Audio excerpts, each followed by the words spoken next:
Assalamualaikum warahmatullahi wabarakatuh. Mga minamahal kong kapatid sa pananampalatayang Islam, maaari ang buwan ng Ramadan ay lumipas. Subalit ang Panginoon ng buwan ng Ramadan kailanman ay hindi lilipas. Kaya ating ipagpatuloy ang ating mga nagawa sa buwan ng Ramadan. Sapagkat sinabi ni Allah subhanahu wa ta'ala, "Wa'bud rabbaka hatta ya'tiyaka al-yaqin." At sambahin mo ang iyong Panginoon hanggang sa dumating sa iyo ang kamatayan. Sa isang mapapanaligang hadith, sinabi ng ating mahal na propeta Muhammad sallallahu alaihi wasallam, "Ahabbul a'mali ila Allah adwamuha wa in qalla."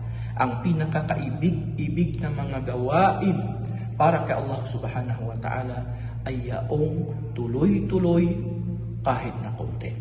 Sinabi ni Imam Al-Hasan Al-Basri, kahabagan nawa siya ni Allah subhanahu wa ta'ala, tunay na si Allah subhanahu wa ta'ala ay hindi nagtakda ng natatanging panahon upang tumigil ang isang mananampalataya sa paggawa ng mga kabutihan maliban sa kamatayan.